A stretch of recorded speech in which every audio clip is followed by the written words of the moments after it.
All right, good morning, everyone. Thank you so much for joining me. Coach Nate, August the 14th, almost. Can't believe it. August is almost done. Thank you so much for joining me. It's 7:03 a.m. here. Again, like I said, August 14th. Good morning, good afternoon, good evening, wherever you're listening from, whenever you're listening to this. Again, a huge topic that we have to cover today on the Coach Nate Show, episode number 2. And again, before I start, I want to give a big thanks to everyone who tuned in, everyone who is here for the live stream on the first episode of the Coach Nate Show, where we talked a little bit about goals. We did a little Q&A. Miki was in here. We talked a little bit about some of the long-term things that we could do to improve our health. And I think today we're going to narrow it down a little bit. We can do a little bit of that. Remember, just because we're going to be talking about a certain topic today does not mean that you guys cannot come in and ask your own questions. So that's one of the benefits of coming in here live. It's one of the benefits of coming in stream and being able to actually type in your questions. That way I see them and then I can offer my best answers to them. And then have a discussion in live time, which I think is always the best. I have to be honest. And again, thank you so much, guys, for the 15 thumbs up here already. Thank you for all of the thumbs up. I appreciate it. I appreciate all of your support. Now, like last time, like I was mentioning, if you are in chat, please say hi. If you're on stream, please say hi. Let me know where you're from. Let me know where you're listening from and what time it is there, because right now it's 7:05 a.m. here, Eastern Standard Time. So we're just getting early, getting up early and getting started. And I really wanted to get to this stream today and make sure that I was giving you guys some really good information on things that can, help prevent, help treat, oftentimes we use the word reverse diabetes. And let's just be clear right off the bat. What we're talking about is, and some of the statistics and some of the foods and lifestyle changes that we're going to be going over are going to be specifically talking about type 2 diabetes and pre-diabetes. Both very, chronic diseases, both very serious, that you of course are going to want to speak with your medical practitioner about, and also make sure that you're doing, if there's anything that they might prescribe to you, let them take care of that. I'm going to be coming at it from a holistic point of view where we're talking about foods and lifestyle, but please make sure you speak with your medical practitioner. Roger, thank you so much for joining me today. Good morning from Alabama. Thank you so much again. I appreciate it. 6:05, you have me beat, Roger. You're up nice and early. Thank you so much for coming in and listening. I appreciate it. But again, like I said, guys, our discussion is going to be around type 2 diabetes and pre-diabetes. And I think I'm going to start out with giving some good statistics on the subject. And then I want to get right into those changes and ways that we can help prevent and treat and really manage diabetes. And we see it's becoming not only a lot of the times, and Roger, maybe you can attest to this, a lot of the times, guys, diabetes, pre-diabetes, whatever it is, type 2 diabetes is going to be associated or discussed around the United States, and obesity and weight gain and diet and things like that. But as you guys will see from the statistics, that is definitely not true. It is not only localized in one area of the world or certain parts of the world. It's really a worldwide phenomenon right now. Just like heart diseases, just like a whole bunch of other issues which we've talked about on different shows before. Diabetes, pre-diabetes, and type 2 diabetes specifically is increasing worldwide. And I have some statistics here from my country, Canada, where we see this, increase, it's almost month by month, just increasing so fast right now. I wanted to go over the numbers that we saw in the year 2000, in the early 2000s, and compare them to what we are seeing now. I think it's unbelievable just how fast that it's actually gone up. So again, thank you, Roger. If anyone else is in chat, please let me know. I would appreciate if you guys, let me know where you're listening from. I love seeing it and reading it, like Roger did here. Marcelo, thank you so much. I appreciate you coming in. Tacloban City, hopefully I'm saying that right, Marcelo. Thank you so much. Your topic is pretty timely and worth paying attention to. Thank you. It's 7:08 p.m. here in our country. Okay, great, Marcelo. So you are literally 12 hours ahead of me, as it's 7:08 a.m. here. So thank you so much for joining me, everyone. Thank you so much for coming in. Like I said last week, as we're getting into these shows, as we do more and more, I know more and more people are going to be joining in. We're going to have more discussion here. Don't forget, we did not have a show for quite a while, so we'll give it a few weeks here, and we already have Roger in here. Or it's already great to see Marcelo. Thank you so much, guys. So let's go over just some of the statistics. We'll start with the United States. So here's one of the reasons why I wanted to make sure that I was really focusing on diabetes today, guys. And diabetes, pre-diabetes, and type 2 diabetes, like I said, on the rise all around the world. It does not matter where we're talking about. Like I said, the United States gets a bad rap a lot of the times with weight gain and all that stuff. But again, I'm going to show you statistics that are going to show it's a worldwide phenomenon, especially post-COVID, especially after COVID here.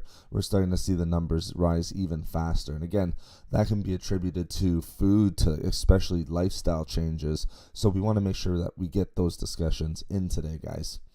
But when we're talking about American numbers and things like that, we're talking about 37, somewhere in the range of 37 to 40 million individuals in the United States having diabetes.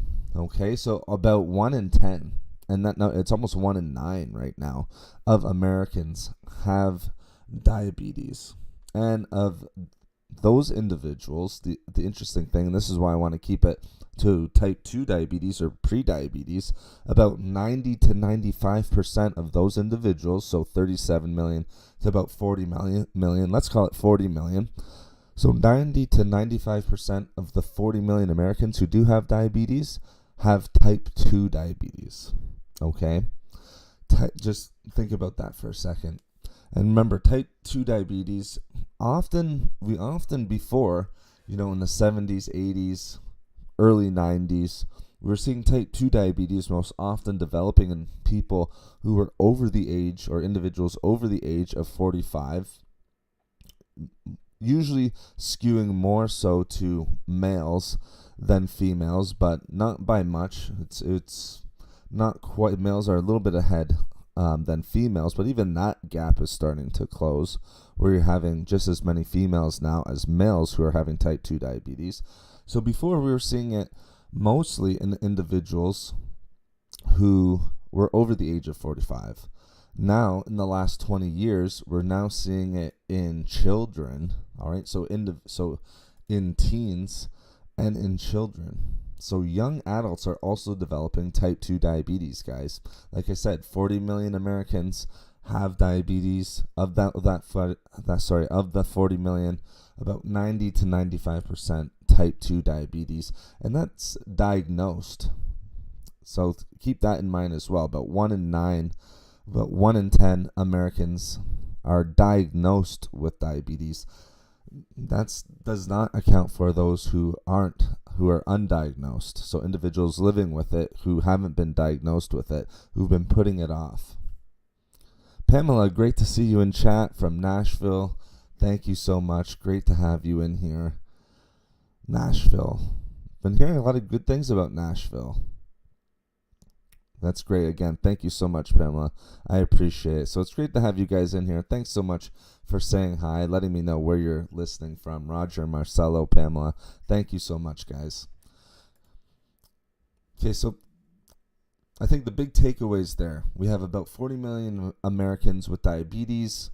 About 90 to 95% of those individuals have type 2 diabetes. All right, and now we're seeing individuals in their teens, young adults, and even children starting to develop type 2 diabetes, guys. developing type 2 diabetes much younger than what we saw in the 60s, 70s, 80s. So we see the trend continuing to go in the way that we do not want it to go. I would not like to see it go. We are getting more and more unhealthy, especially when it comes to diabetes and blood sugar levels and insulin. So again, what causes type 2 diabetes? What is causing these changes in young individuals, in these in Americans? Before we get to that, let's give the numbers of Canadians, because again, everyone always thinks, I'll just go through this really quickly. Everyone thinks that this is just, a lot of the times it'll be an American phenomenon. But what we're seeing now with Canadians currently, and this study was actually, the last statistics were taken in 2019, the very end of 2019. So I think it was around November of 2019. This is just before COVID hit. And you guys know that a lot of people, sadly to say, or unfortunate to say, a lot of people's health declined over the last 2 years, 2.5 years, due to, different foods that we're eating. Individuals gained weight. We weren't able to go to the gym. Life was different. Life changed over COVID.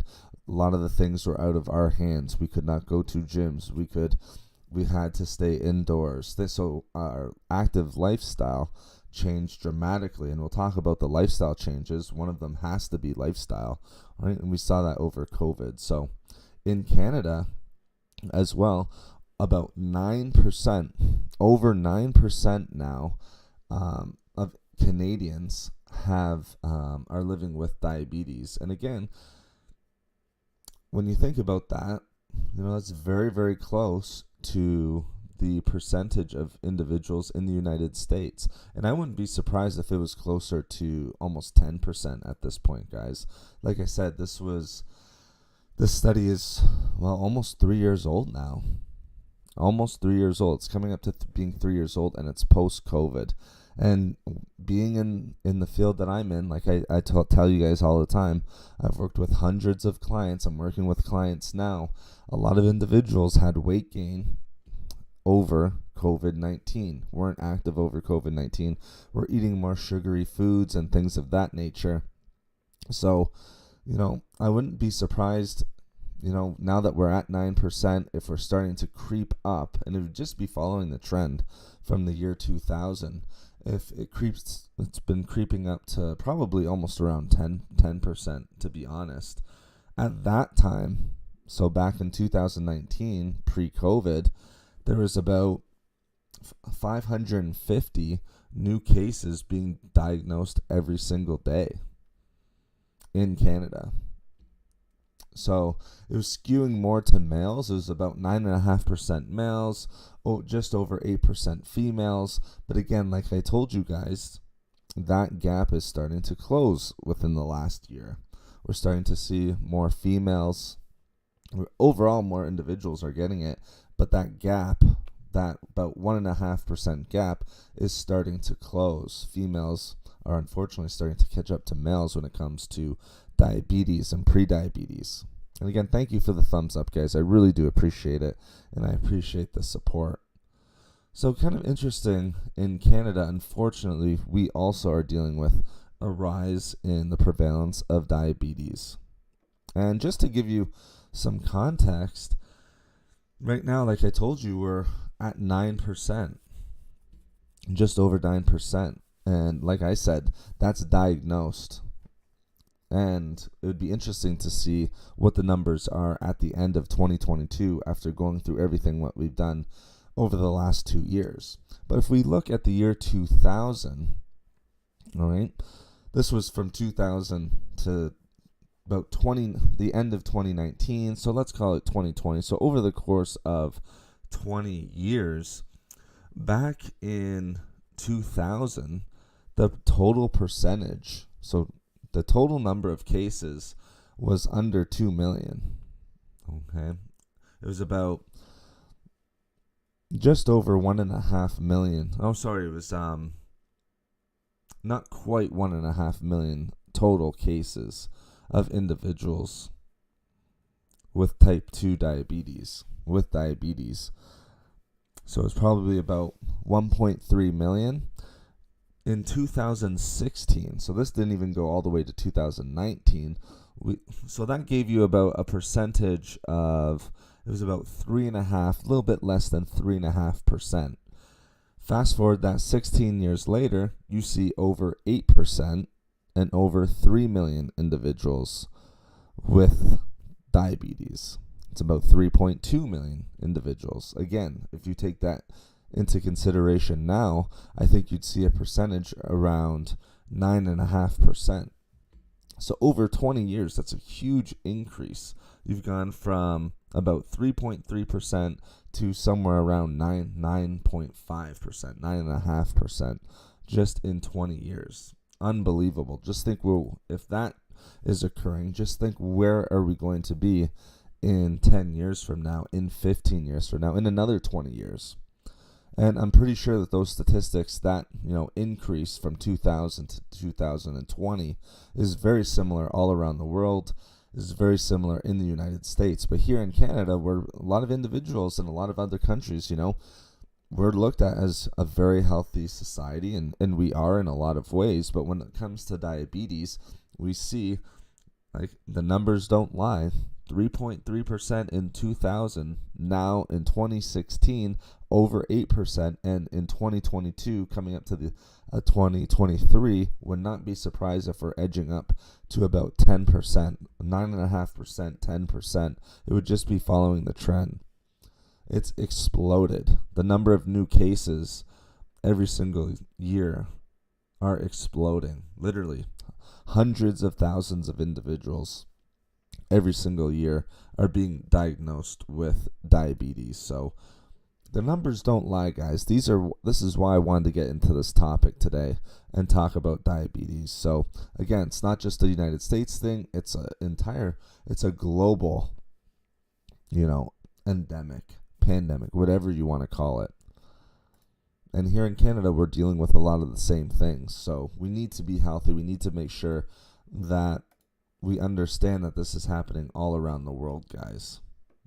Not just in the United States. You see Canada here. Our numbers up in Canada blew me away when I was doing the research on diabetes.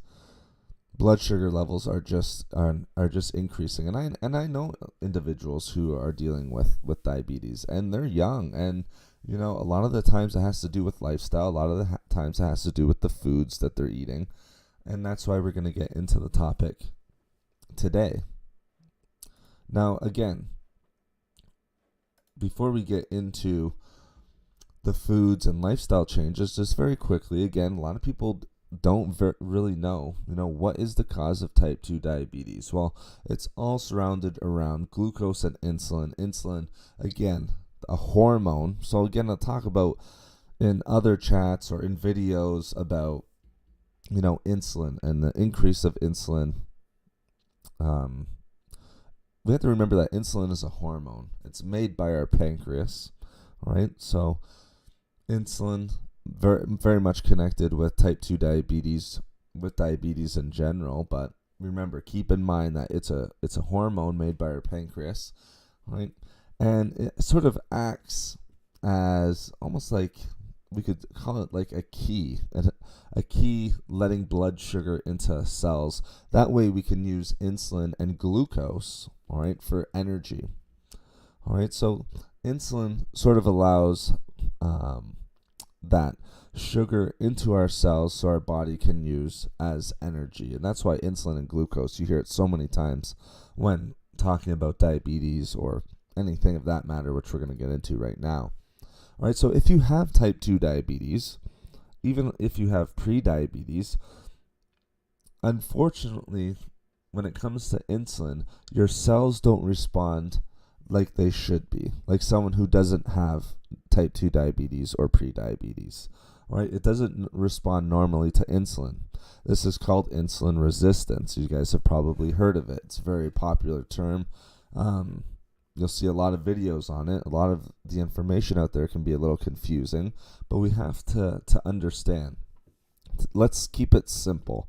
That's what this information is all about. We have the insulin, we have our hormone insulin made by our pancreas, which acts as sort of the key to let blood sugar into our cells to use up for energy. If you have type 2 diabetes and prediabetes, your cells are not going to be responding normally to this hormone, to insulin. This is called insulin resistance. All right, so what happens if you have insulin resistance? Your pancreas is trying to make more and more insulin to try to get into the cells, to try to get that energy response. So we're getting an increase of insulin being made. All right. This can't continue. Eventually, our body cannot keep this process up, unfortunately. Eventually, the pancreas can't keep up. And so what happens is your blood sugar rises. And once your pancreas kind of, can't keep up with the amount of insulin that it needs to produce, blood sugar rises. And this increase in blood sugar is what starts the process of prediabetes and type 2 diabetes. So let's just simplify what causes type 2 diabetes. Again, very much associated with insulin, very much associated with glucose. You guys have probably heard the term insulin sensitivity. This is what we're talking about here. All right, and high blood sugar levels are, again, a very serious health condition. All right. It's going to be, if you have diabetes, chronic health condition that you need to talk to your medical practitioner about and make lifestyle changes about too. You can take control of your own health. All right? Keep that in mind as well. All right. So yes, speak with a medical practitioner, but don't forget you are the key. All right. So we just talked about insulin being the key to letting blood sugar into our body, into the bloodstream, but you are also the key to your own health. All right. And when it comes to diabetes, foods, lifestyle changes that we can make, those are going to be some of the most important things you can do to help yourself when it comes to diabetes. All right. So that's just what causes type 2 diabetes. All right. Because remember, having high blood sugar, very, very serious health problems can occur. We see a rise in heart disease, and you guys know how big I am on heart disease, and wanting people to have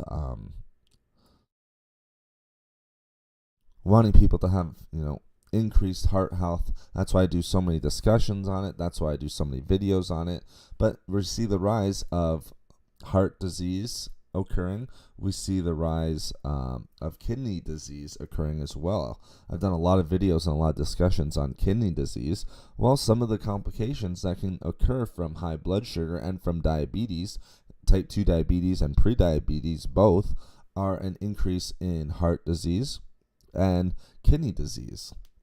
And there's also other ones, again, we don't have to get into them too much, but vision loss and things like that, unfortunately, that can occur. So we need to make sure that we take this seriously. And again, that's the whole point of our stream today. Thank you for the thumbs up, guys. I really appreciate it. Again, I'll try not to go on rants, but again, very passionate about this topic. So thank you. I see 22 thumbs up.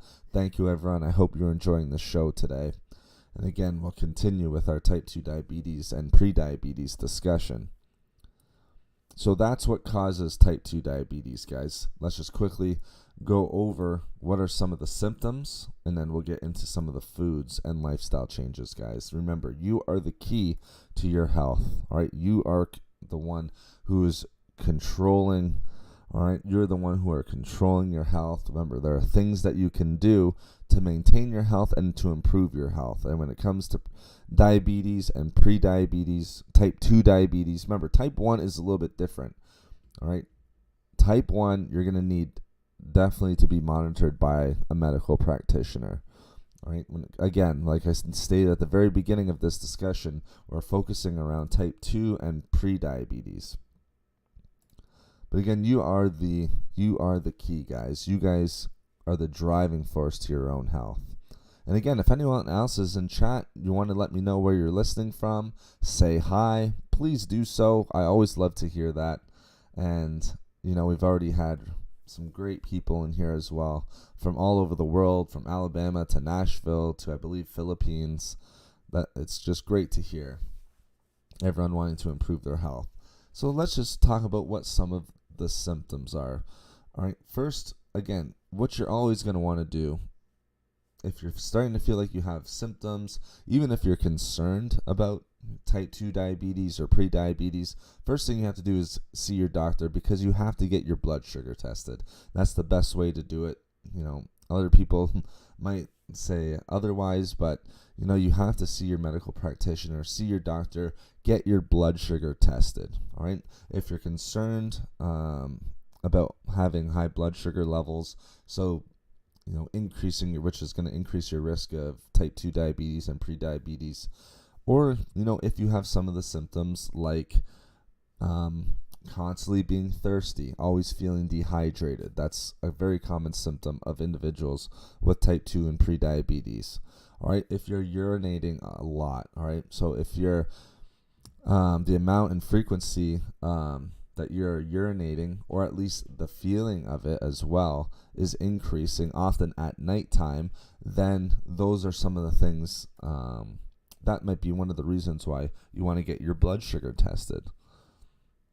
Again, not only very thirsty, but also feeling hungry. You just ate and you're still feeling hungry. Again, could be a sign or symptom of pre-diabetes, type 2 diabetes in general. Now, just because you're feeling thirsty, just because you're feeling hungry, does that mean you have diabetes or type 2 diabetes? Absolutely not. It's a sign, it's a symptom. This is why you have to go and get checked. This is why you have to have your blood sugar tested. All right, another one, blurry vision. Remember, I just talked about one of the unfortunate health complications to diabetes is vision loss. Again, having blurry vision is another sign and symptom. And again, that one that I've heard quite a bit from clients, and just from talking to individuals and working in this industry, is almost a numb or tingly feeling in hands or sometimes in their feet. All right, so if you have tingling in hands and in your feet, or they feel numb, that could be a symptom of diabetes as well. I'll just do 2 more that are, or maybe 3 more that are pretty common. The last one, I think, maybe the most common, and maybe one of the ones that we have to really be careful of, and I hear very, very often. All right, the first, dry skin. Again, just because you have dry skin, does that mean you have diabetes? Absolutely not. But if you're taking all of these signs and symptoms in combination, and if you're finding that you're dealing with most of these, then again, that could be a sign. Again, another one is feeling lethargic, tired, fatigued all the time. Even after a good night's rest, you're feeling fatigued. That could be a symptom of diabetes. And the last one, sores that heal slowly. So if you're finding sores on your body, a lot of the times this happens on the legs when it comes to diabetes, type 2 diabetes, pre-diabetes. It's not always on the legs, but oftentimes I see and hear that it is, and read that it is. But again, it could be anywhere on the body. If you're having these sores that kind of come out of nowhere, they don't heal very fast, then that could be a sign or symptom of diabetes. Again, being overweight is going to be one of the bigger ones too, guys. Christine, great to see you. And Marcelo, awesome. You're from the Philippines. Welcome from the Philippines. Marcelo, thank you so much. Christine, great to have you in here as always. Always a good subject. Thank you. I appreciate it, Christine. I hope you're enjoying it. Good morning to you from Fairfax, Virginia. For good old Virginia. That's right, Christine. I think I remember that. So thank you so much, Christine. I appreciate it. Welcome. Thank you so much for joining again today. So those are some of the symptoms, guys. Okay. Again, type 1 diabetes, a little bit different from our discussion here where we're talking about type 2 and pre-diabetes. Type 1 diabetes, nauseous, vomiting, stomach pains, all of that stuff. Of course, type 1 usually starts when you're very young. All right. Can happen at any age, right? But, a whole other list of type 1 diabetes symptoms are out there. Remember, I'm focusing a little bit on type 2 and also on prediabetes. Okay, so just keep that in mind. And again, if you guys have any questions, please feel free to ask. Of course, for the Coach Nate show, we're talking about diabetes, we're talking about food and lifestyle changes, but of course it's an open discussion on anything that has to do with health, food, fitness. It all goes hand in hand, guys, so please feel free to ask your questions. Now let's get into some of the things that you can do to reverse type 2 diabetes. Okay, so reversing type 2 diabetes, well, another way that I like to put it, because don't forget, type 2 diabetes is a long-term chronic medical condition. Yes, we mentioned before that usually it develops in adults, but we're seeing now more and more those under the age of 45 are now developing type 2 diabetes and prediabetes, right? Most common in adults, but we're starting to see it in young adults, so individuals in their 20s, those in their teens, and even in children, unfortunately, okay?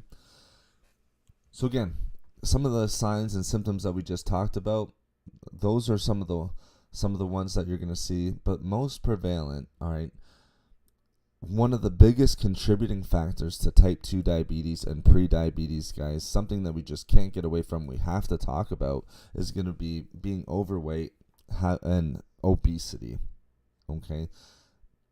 Those are probably two of the biggest ones, and we'll see the lifestyle changes being made and how we can help reverse diabetes. Overweight or obesity is going to come into it big time. Miki, great to have you here again. Thanks so much, guys. I appreciate everyone coming in. Southwest Coastal Florida. That's awesome. All over the United States today. Thank you so much, Miki, for joining from Florida here this morning on a Sunday morning. You guys are awesome. Okay, so like I said, we have to take type 2 diabetes and prediabetes very, very seriously, because yes, it can have life-threatening complications. As I mentioned, heart disease, kidney disease, vision loss, all of that stuff. Even other ones having, remember, don't forget, having high blood sugar is going to be damaging to our entire body. Inflammation increasing through our entire body. Right, but again, the one nice thing about type 2 diabetes and prediabetes is that yes, it can be long-term, it can be chronic, but remember I said that you are the key to your treatment, all right? And our treatment has to do with foods and lifestyle changes. And with treatment, you can manage the condition, all right? You can manage type 2 diabetes, and you can cause it to go into remission. And we say remission, I want to use the word remission. And the reason why I'm using that is because, yes, you can reverse and you can, manage type 2 diabetes, all right? So you can lower your high blood sugar levels, but if you're not staying on top of the foods that you're eating and keeping to your lifestyle changes, then it's just going to come back, all right? So you can manage type 2 diabetes and prediabetes. Yes, you can treat it, all right? You can reverse type 2 diabetes and prediabetes, but it can come back, all right? So you can treat it, but you have to make sure that you're managing it, and if it goes into remission, you have to stay with the program, and we're going to talk about how you can do that, all right? So again,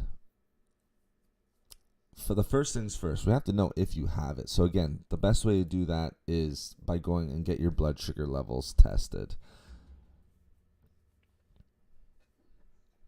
And like I said, you got to get tested for blood sugar. Sometimes it can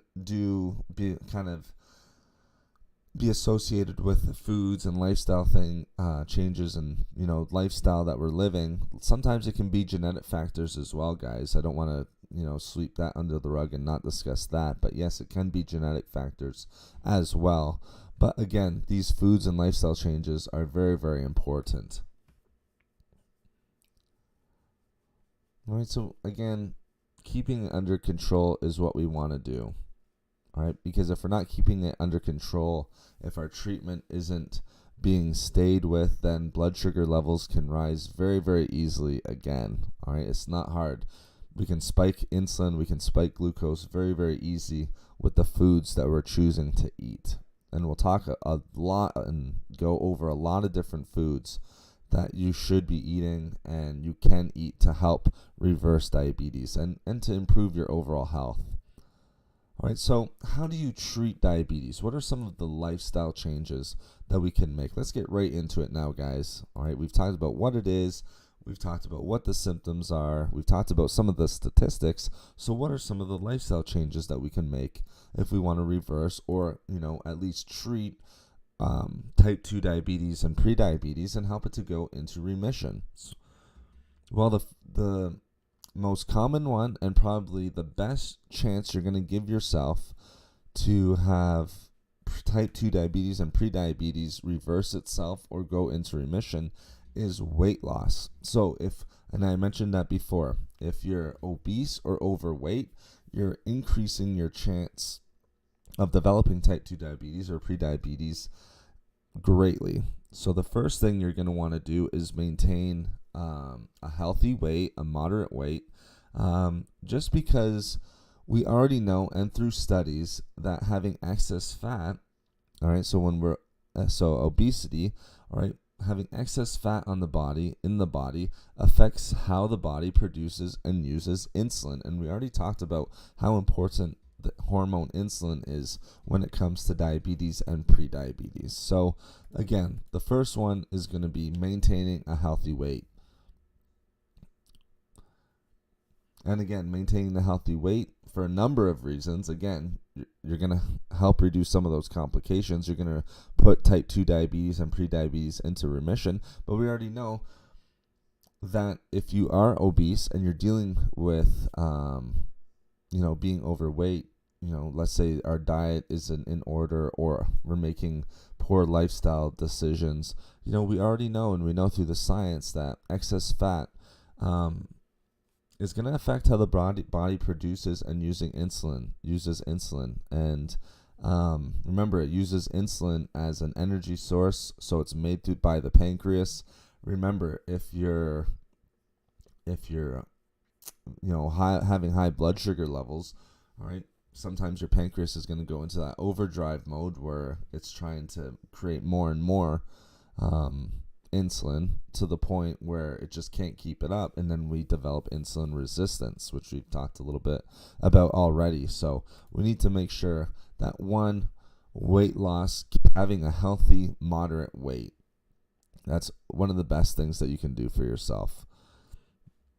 So let's say you are diagnosed with diabetes.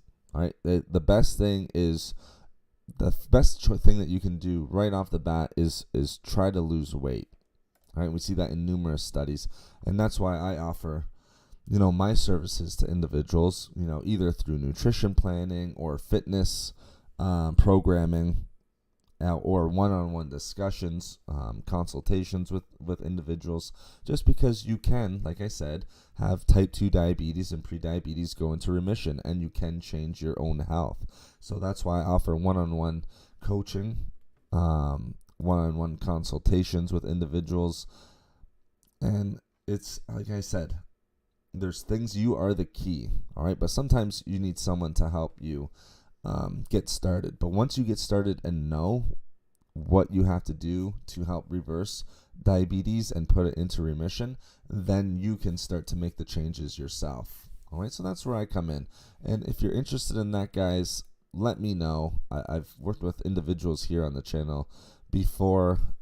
It's gone great. I've been very, very happy with how it's gone. So if you want to do that, the best way, again, is just my email.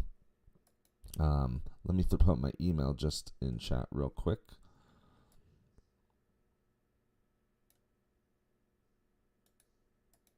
And again, like I said, I've worked with hundreds of individuals, if not thousands, and tens of thousands of hours working with individuals with nutrition, diet, fitness, all things related to weight loss. So I just put my business email in the chat. So if you are interested in that, just let me know, reach out, and then we can see if we can get you some help. From fresh food turned into freeze-dried or dehydrated?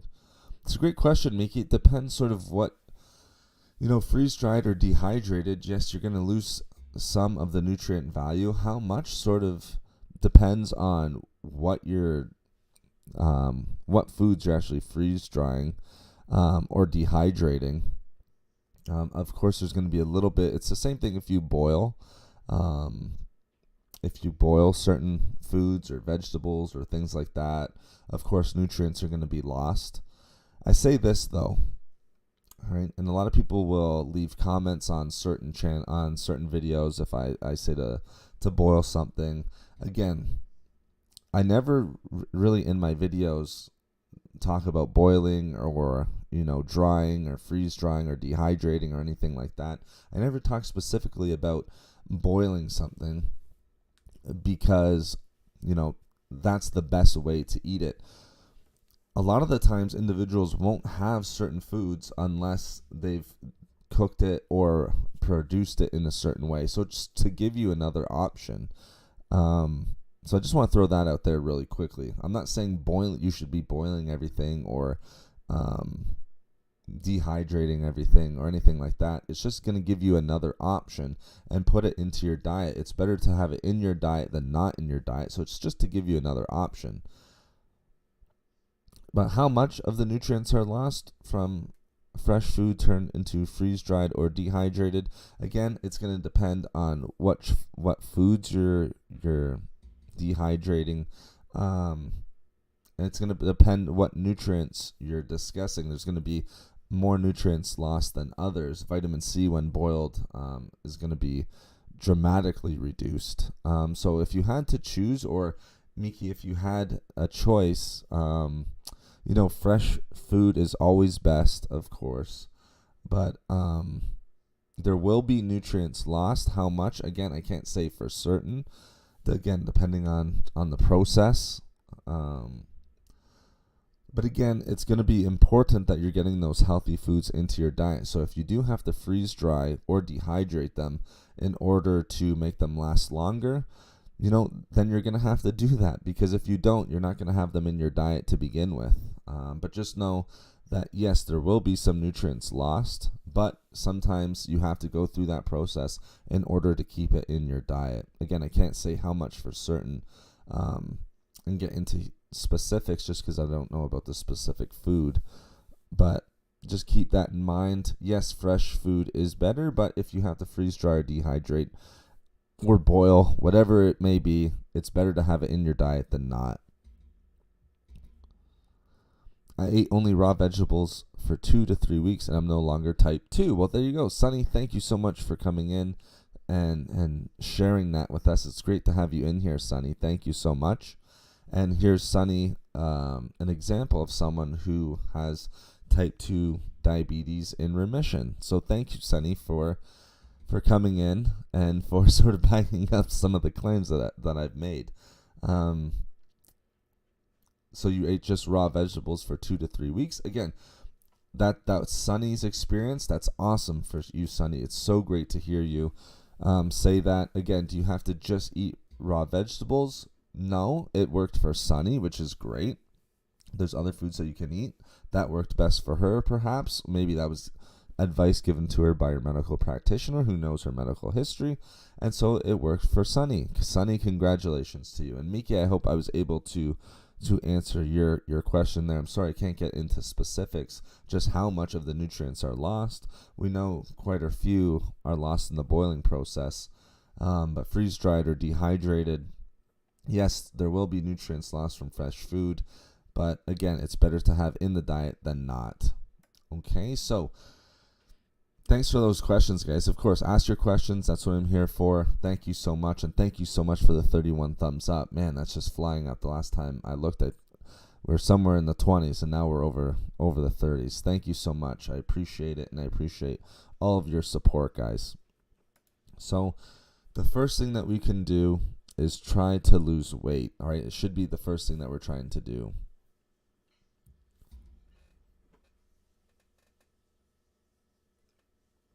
And also note this, guys, that if you are diagnosed with type 2 diabetes, right? Yes, the best thing to do is to try to get onto a healthy weight loss program and to lose weight. A healthy, if you need to, fitness program to help you with that. Again, does it have to happen right after the diagnosis? No, there's been some interesting studies. Of course, I'm not advocating that you live with pre-diabetes or type 2 diabetes. But again, those changes can be made years after. So the point that I'm trying to make is sometimes people will have had a diagnosis of type 2 diabetes 10 years earlier or 5 years earlier, whatever it is, and they think it's too late for them to make changes. But there's been interesting studies out there that have shown that people were able to reverse type 2 diabetes and pre-diabetes 10 years later, 15 years later, up to 25 years later after their diagnosis. So it's never too late for you to start making these changes. And that's why I put my business email in the chat. You can start today. It doesn't matter when you were diagnosed. If you're diagnosed yesterday, if you're diagnosed 25 years ago, you can make those changes. All right. So usually what they'll look at if you are losing weight, right, some of the things that you'll start to see are improvements in your blood sugar levels. Okay, a lot of the times they'll use BMI, which just stands for body mass index. All right, a good general rule, what we've seen in studies, are people losing about 5% of their weight. So let's say someone was, let's make it easy, 200 pounds, 5%. Or let's say they're 100 pounds, 5%, of course, would be 5 pounds. Even 200 pounds would be 2.5 pounds. So it's not a huge loss. But you will start to see improvements, right? So weight loss, huge, guys. Weight loss, probably one of the best things that you can do to reverse diabetes. One of the best lifestyle choices that you can make. Is an air fryer okay? I don't see anything wrong with an air fryer, Roger. It's interesting you say that. I have an Amazon link posted in my most recent videos. It should be in the description below. I'm not sure if I added an air fryer to one of the products that I recommend, but an air fryer is okay if you're just depends what type of oil you're putting into it, because I know a lot of them you'll have to add your own oil depending on what you're using the air fryer for. But if you have olive oil in there, a lot of times it's used for potatoes and things like that, vegetables. I think it might be your specific question. Then yes, of course it's going to be okay. You'll lose nutrients on it, but don't forget, it's better to have it in there than not. If you have to steam broccoli, better to steam broccoli than not eating broccoli.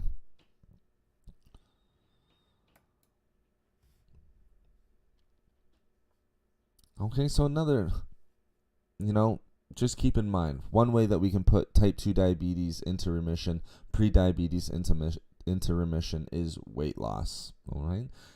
So we want to make sure that we're losing weight if your doctor recommends it. Again, you might have low weight and it might be different for you. That's why I always say this: speak with your medical practitioner. If your weight's too low or you have certain other health conditions, then of course you're going to want to speak with your medical practitioner. There might be some other changes that you might have to go through. But usually for most individuals, losing weight, having weight loss, is the best way to reverse diabetes. One of the best. Another one is working out. All right. So if that can be, remember, we always talk about movement, guys, on this channel. 150 minutes per week is what we're shooting for. About 2.5 hours per week. I don't think that's out of the realm of possibilities at all. We know that losing weight can help. We know working out can help, or beginning some sort of exercise routine. Now, a lot of the times exercise will scare off certain individuals, and that's fine. But don't forget, your weight loss plan or your weight loss goals, all right, can be dramatically improved, all right? Dramatically improved by sticking to an exercise routine or beginning an exercise routine. Right? A lot of the times a medical practitioner or a healthcare team will either make the plan for you, or they'll send you to someone like myself who can help you with that. And I've helped, again, hundreds of individuals lose weight and begin a fitness routine. Here's what I want to say about this, though, guys. We don't want to, again, yes, exercise can sound scary. Yes, a workout or fitness routine can sound scary. But remember, you're shooting for 150 minutes per week. In the summers here, that can involve hiking, that can involve walking, it can involve going for a bike ride, swimming. It does not have to be in a gym. Do I like weight training or some sort of resistance training? Yes, I do. Why? Because we already saw excess fat is going to have an effect on how your body produces and uses the hormone insulin. Again, tied hand in hand with diabetes, type 2 diabetes and prediabetes, which we've already discussed at length. If you missed that, I would listen to the beginning of the show because we discussed it a little bit there. But if you are getting some resistance training, and again, that's why reach out to me. I have people starting resistance training with bands. Very, very simple. 20-minute workouts, we can call them, or at least 20 minutes of movement with resistance bands, right? I've worked with everyone from, people who are in their early 20s to individuals who are in their late 70s who have done some sort of resistance training. And why do I like the resistance training? Well, you can have body composition changes.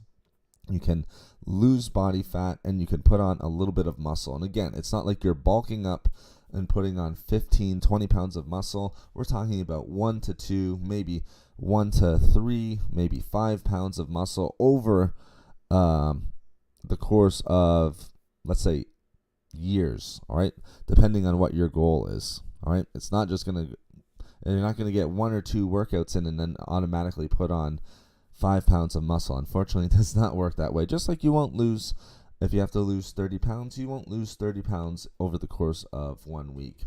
And again, I would say if you are dealing with type 2 diabetes and if you're trying to reverse diabetes, then again, start slow. Do not put anything on the table that is going to,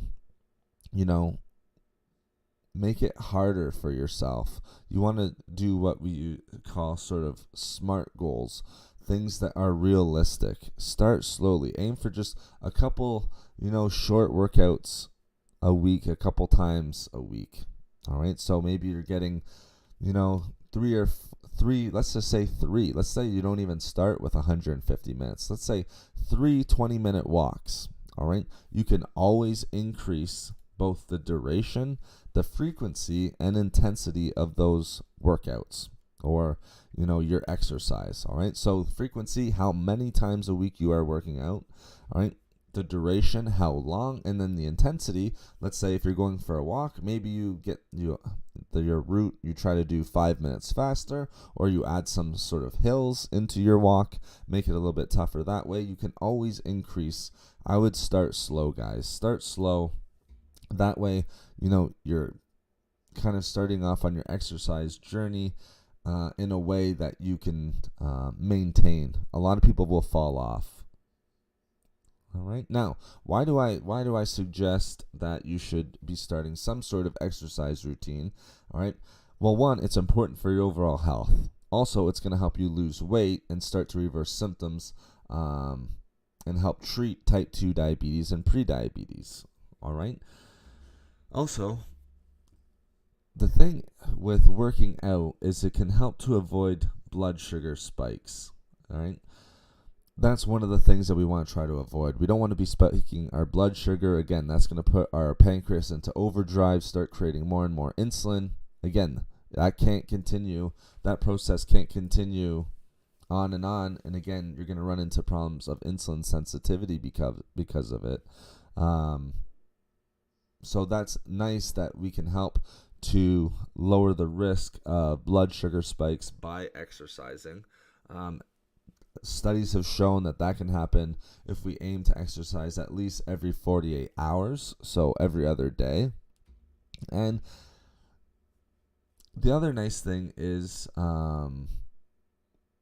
that if we can get that, like I said, it's gonna be 150 minutes, but you don't have to start at that 150 minutes, guys. You can always start a little bit lower and then increase from there. But again, working out is going to help reverse type 2 diabetes, and it's going to help with weight loss.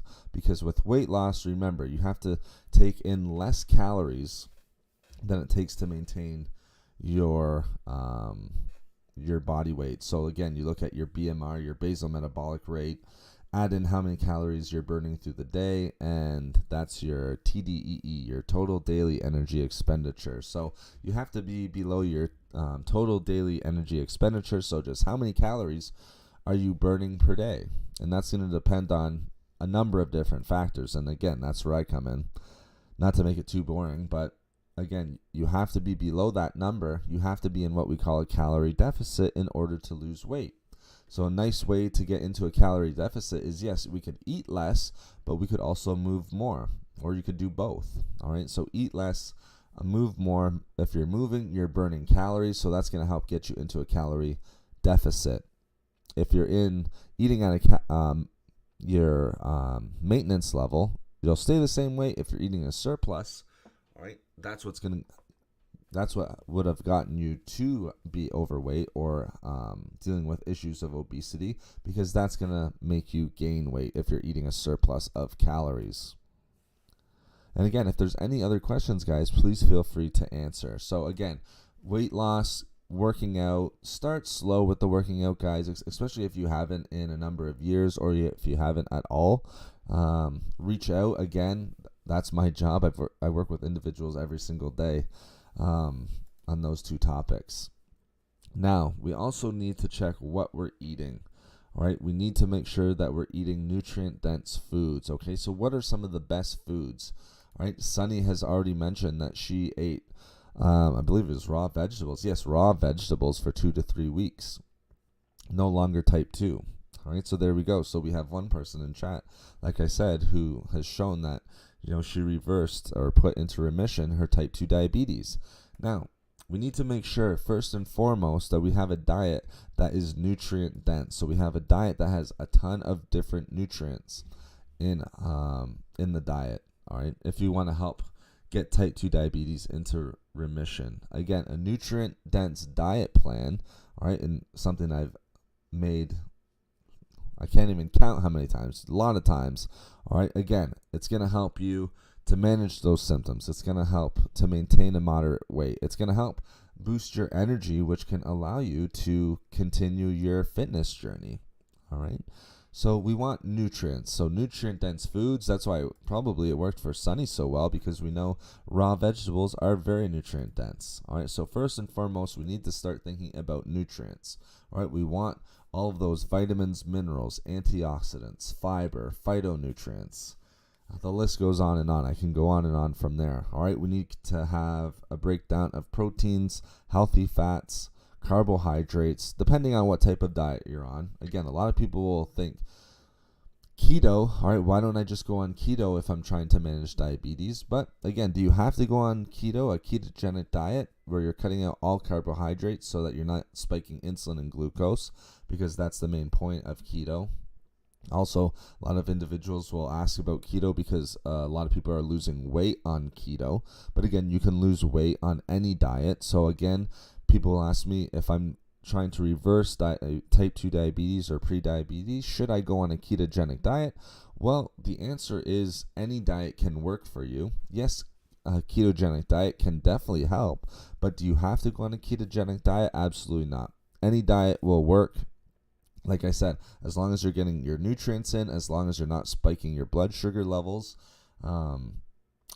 Working with a client now where we're discussing different types of carbohydrates. All right, so simple versus complex carbohydrates.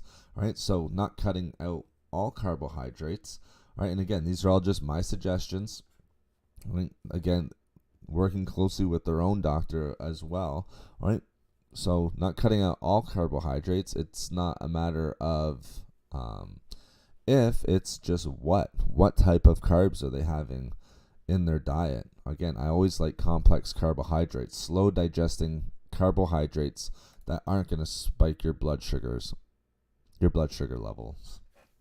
Again, some great ones are like brown rice, oatmeal are some of my favorites, more fibrous carbohydrates.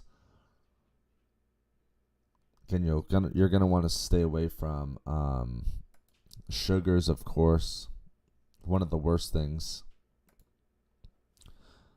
But again, any diet can work, and you can make it work for you. So think nutrients, guys. Think vitamins, minerals, all of that great stuff, antioxidants, healthy fats. Okay. Again, a lot of people, if it's a friend, I've seen things on the internet, a diabetes-friendly diet. All right, enough calories to reach or maintain a moderate weight. Again, a lot of people will read that and not know what that means. And that's why, again, I do these chats. Again, you can ask your questions, right?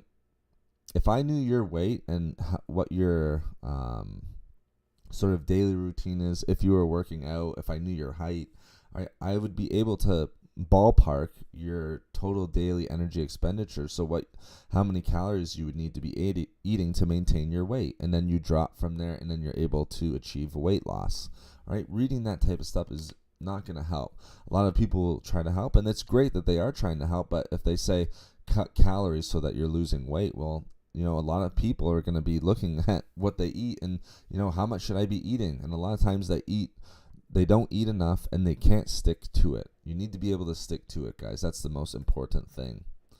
So again, when it comes to fruits, that's one of the biggest questions. All right. We need nutritious foods. We need a well-balanced diet. Again, I like healthy fats, healthy carbohydrates, protein sources, of course, healthy fruits and vegetables, all right, which provide high antioxidants. Let's go over some of my favorites, and then you guys can ask certain foods that you like and see how that would fit into a diabetes-friendly diet. Well, first and foremost, let's talk about the fruits, because that can be sort of a touchy subject. People think you have to go off fruits entirely. If you are going to eat fruits, I would stick with berries. Berries are going to be tremendous for you. Very nutritious, not going to be spiking blood sugar, low in calories, all right? Like I said, tons of antioxidants and good fiber as well. So we're talking about blueberries, strawberries, blackberries, raspberries. Those four are like my total favorites. Can't get enough of them, all right? Those are going to be okay. For most individuals, again, you have to speak with your medical practitioner, but for most individuals, those are going to be okay because, again, they're not going to be spiking blood sugar.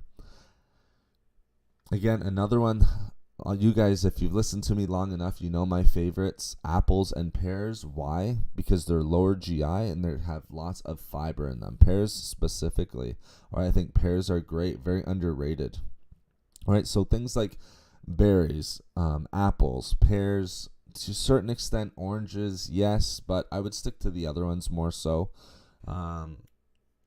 Again, you need to stay away, all right, or try to stay away from, all right, things like grapes or papaya or pineapple, things that are going to spike your glucose and spike blood sugar levels just a little bit more than the ones that I mentioned.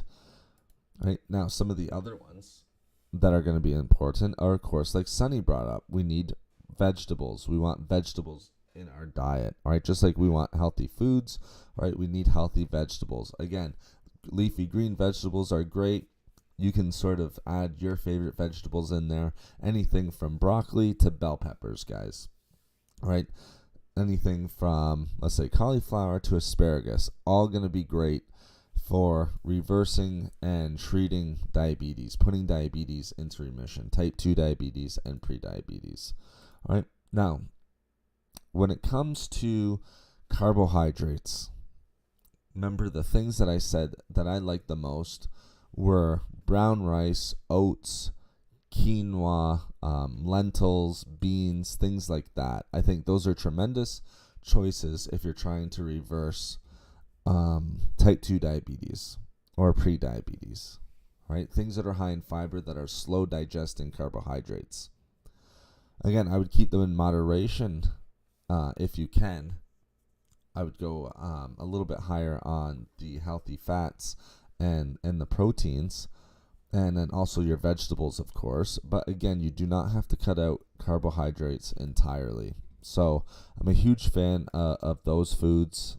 Very, very nutritious.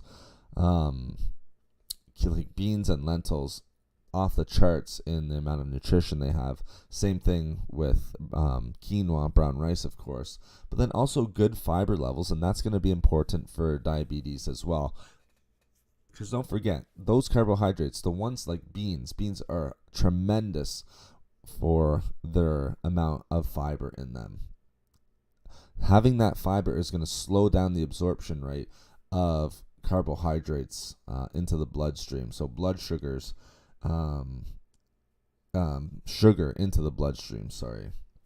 And it's going to slow, so that slowdown is going to help prevent blood sugar spikes, which is tremendous for improving our overall health and reversing diabetes.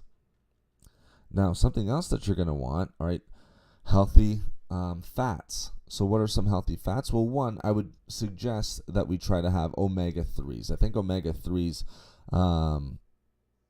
are really, really underrated, are really, often forgotten about when it comes to our overall health. But for a diabetes-friendly diet, having omega-3s in there is tremendous because, as I said before, if you have diabetes, you're probably going to have a lot of inflammation in the body. Healthy fats, especially omega-3s, are going to help deal with that inflammation, and they have a ton of anti-inflammatory properties, which is great and which is what we're looking for. That's why a lot of people will use omega-3s like fish oil, the supplements and things like that for joint pain. Again, a lot of the times it's going to help with inflammation in the body. And again, big thank you to everyone who has joined the chat already, who is in the chat right now, who has hit the like button. Thank you to everyone who has super chatted. Thank you to everyone who has joined as a member. I don't see any of our members in here, but I know some are lurking right now. Thank you for hitting that join button and becoming a member of the Fit for Life team. I appreciate you guys so much. It really helps to keep the channel going. So hitting that join button and becoming a Fit for Life member. And again, big perks to all the Fit for Life members who do end up joining as a member. And again, thank you everyone for the super chat and supporting the stream. Those are the two ways to support the stream. So just a big shout out to everyone who has done that. Thank you so much, guys. So again, healthy fats, omega-3s, other ones that of course you guys know that I love, different nut varieties such as almonds and walnuts. Other ones that I think are underrated when it comes to diabetes are pistachios. So almonds, walnuts, almonds with the skin still on, of course, as always. Walnuts and pistachios are great. Seeds are going to be a tremendous source for reversing and putting diabetes into remission. That can be chia seeds, pumpkin seeds. Those are two of my favorite.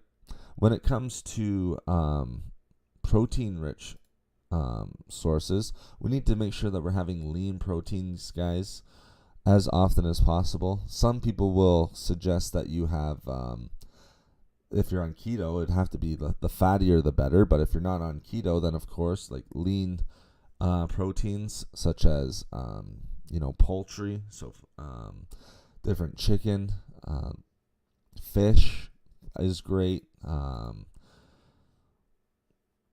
Red meat to a certain extent, but you need to make sure that you're having that in moderation as well. Now, I also love other heart healthy fats, avocados being one of my favorites, olive oil being another one of my favorites. So having that in a diabetes friendly diet is tremendous. It can help reverse diabetes as well. Now, the other thing that we need to make sure that we're doing, not only eating these healthy foods, you guys, I could go on and on the foods that you should be eating or sticking to, but staying away from certain foods is just as important. If you have type 2 diabetes, then we need to make sure that your alcohol intake is low or zero. All right. we can't be indulging or drinking in excess and think that our diabetes is gonna, go into remission. We need to make sure that we're moderating our alcohol intake and having it low or zero, so next to little alcohol intake. We also need to make sure, that we are limiting sugar, all right, eating as low amount of sugar as possible, all right, because remember, you're going to be getting it in some foods as well, all right, so no added sugars, no preservatives, nothing like that. Sugar has to be limited and reduced, and we also want to make sure that we're limiting unhealthy fats, such as saturated fats, trans fats, things of that nature, all right. We have to make sure that we're limiting that. Lastly, we have to make sure that we are limiting our sodium intake. Salt. Remember, that's not one we're trying to get rid of entirely. Remember, sodium is an electrolyte. Our body does need some sodium, so we can't get rid of that totally. Make sure you speak with your medical practitioner. Okay, just because a lot of people forget that. They think they have to cut out all sodium, but again, our body needs some sodium. It's electrolyte. So try to get rid of as much added sugar as possible. If you can get it to zero, great. Same thing with alcohol, guys. That's going to help reverse diabetes. It's going to give you your best chance to reverse diabetes. So you can keep carbs, absolutely. Just keep them, again, in moderation. Make sure you're eating the right carbs, and that's where I come in as a nutritionist. And then I can help explain, what are the right carbs? Because they're, like I said, I already mentioned earlier, it's not, if you're eating carbs, it's what carbs are you eating? Carbohydrates. Again, big fan of complex carbohydrates, slow digesting carbohydrates that are high in fiber. Again, that's going to give you your best bet for reversing diabetes and putting diabetes into remission. Dietary choices, guys, don't forget, are a tool, all right? They're definitely a tool. Do you have to go on a ketogenic diet to manage type 2 diabetes? Some will suggest it's not safe for everyone, and there's studies out there that show you don't have to go on a ketogenic diet as long as you're eating healthy. And as long as you can stick to the diet. Sticking to a ketogenic diet long term or intermittent fasting long term is very, very tough for a lot of people. So put yourself in a situation that you can maintain and that you can reach your goals on. And our goal is to reverse diabetes. So I hope that helped give you guys some information. I hope you guys were able to take that away. Again, if you want to support the channel, you can do that through the super chat function here on YouTube, or you can join as a member, as a Fit Team member through the join feature. Again, all Fit Team members have perks that they're given. Free books that I've been writing, all given to our Fit Team members. Other perks, I've been speaking with them individually, Discords, bunch of different areas. So always appreciate that. Always appreciate the support, and I very much so appreciate you all for being here and for all the thumbs up. We're at 35 thumbs up. Thank you so much, guys. Damon, positive vibes to all in the chat from Southern California. As I remember, Damon, I know. It has been a minute, hasn't it, Damon? Thank you so much for joining me this morning. Thank you so much. I know it's early where you are. I believe Southern California, it'd be 5:17 out there. So thank you so much for coming in and joining us today.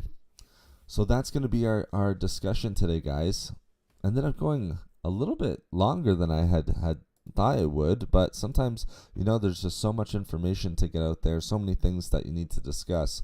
If we're trying to reverse and put diabetes into remission, you can't really gloss over certain areas. So went a little bit longer, but I think that's fine. I hope that you guys enjoyed the discussion. I hope you were able to learn something from the discussion and it was of value to you. We went almost an hour and 15 minutes. We've been an hour and 15 minutes here already. I feel like I continue talking with you guys all day, but again, the Coach Nate show is going to continue. We're going to be here on the weekends, either Saturday, Sunday, at least one time a week right now. Again, we're going to have different topics. Today's was diabetes. I think next week we might do something on heart health. Again, just because both are very, very close to me, and something that I really, really want to put good information out there on. So let me know in chat how you found the show today. I hope that you guys enjoyed it.